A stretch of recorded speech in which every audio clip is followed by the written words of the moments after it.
Story of the Beginning. The people who lived long ago in the far-off lands of the north watched the wonderful things that happened out of doors every day, just as we do. They thought there must be a great many unseen powers living in the clouds, in the wind, in the storms, in the sunshine, and doing all those wonders that no man could do. And so those northern people came to believe in many gods, one for the sun, another for the thunder, another for the flowers, and so on. In the long, dark winters, when the bright sun had gone away from them, these Northmen had time to think many thoughts about the powers of frost and wind and storms, which they called giants. And they used to tell stories and sing songs about the short, bright summer, the thawing out of the streams and lakes, the coming of the birds and flowers. With great joy the people saw the bright sun god Balder come back to them in the spring after the long darkness, and knew that they owed their lives to his friendly warmth and light.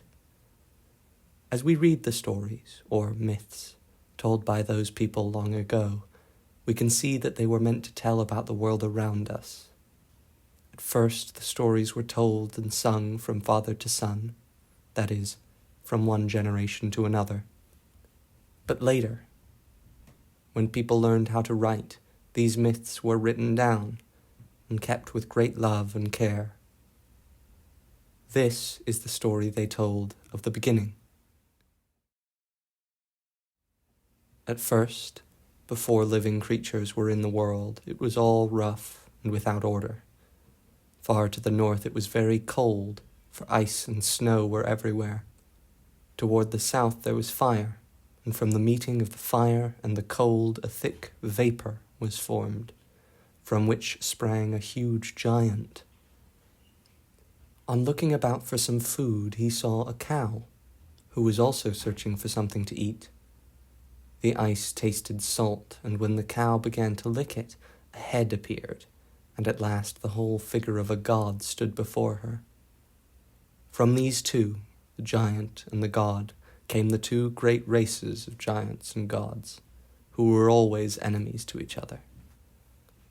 The giants were constantly trying to break into Asgard, the home of the gods in the sky. The gods, on the other hand, watched and planned to keep out the giants, and to drive them back to their own stronghold, Utgard. Our world, where men and women lived, was between Utgard and Asgard. It was called Midgard, and around this Midgard world, under the ocean, was coiled a monstrous serpent, who grew so long that his tail grew down his throat. He was called the Midgard serpent. A wonderful tree named Yggdrasil connected all the worlds.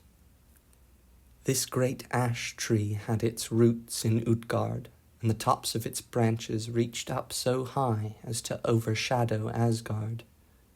Its three main roots were watered by three fountains, and near one of them sat the wise giant Mimir, of whom we shall hear later.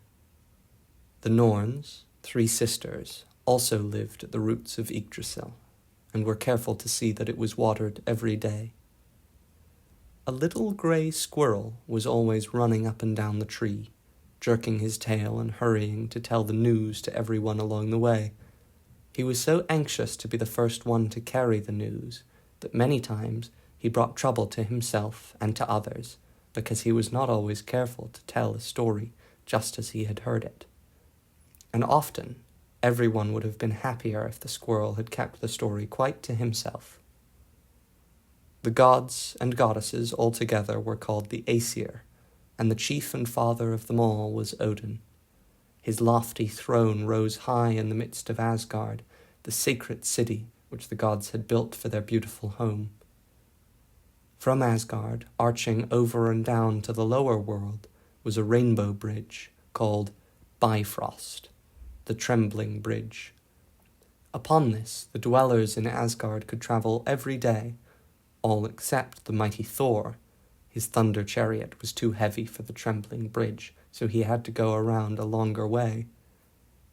After the gods had made men and women, and had taught them to dwell on the earth in the world of Midgard, Odin looked forth one morning from his heavenly seat to see what further work was waiting for his helping hand. He noticed, far away below him, a race of small beings, some of them busy doing mischievous deeds, while others sat idle, doing nothing. Odin sent for all these little people to come to him, and when they had reached Asgard and were admitted to his palace of Gladsheim, they entered the great judgment hall, where they found all the Aesir sitting, with Father Odin at their head. The little people waited in a crowd near the door, wondering what was going to happen to them, while Hermod, the messenger of the gods, ran to his master to say that they had come.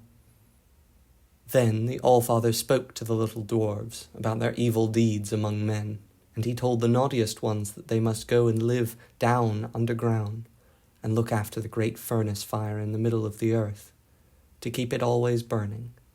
Some must get coal to feed the fire, and others still were to have charge of the gold and silver and precious stones under the rocks. Not one of these busy dwarfs must ever appear during the day. Only by night might they venture to leave their tasks. "And now," said Odin, turning to the idle ones, "what have you been doing?" "We were doing nothing at all, so we could not have harmed anyone, and we pray you to spare us," cried they. "Do you not know that those who sit idle when they should be doing good deserve punishment too?" said Odin. "I shall put you in charge of all the trees and flowers, and shall send one of the Aesir to teach you, so that you may be doing some good in the world." Then the little elves went to work among the flowers, and Frey, the bright god of summer and sunshine, was a kind master to them. He taught them how to open the folded buds in the sunshine, to fill the honey cups and lead the bees along the flower passages to find their food, to hatch the birds' eggs and teach the little ones their songs, and then each night to fetch the water for dewdrops to be hung on every leaf and blade of grass. When their work was finished and the moon had risen, these busy elves and fairies enjoyed many a happy evening, dancing and frisking on the green by moonlight, and so our world of Midgard was filled with busy work and play. Even now, in our time, the people in the lands of the north and in Germany have many old sayings and stories that have come down to them from the days long ago. There is a beautiful white flower in the north which is called Balder's Brow, because it is so pure and bright like the face of the dear sun god, Balder. And in some places, when the farmers gather in their harvest of grain, they leave a little bunch of it standing in the field for Father Odin's horse. We have some English names to remind us of those old tales of our forefathers, for we have Tuesday, named for Tyr or Tew, the brave god who gave his right hand to save his friends, Wednesday or Woden's Day, named for Odin, Thursday for Thor, the thunder god, and Friday for either the goddess Frigga or Freya, or for Frey, the god of summer, who ruled the fairies.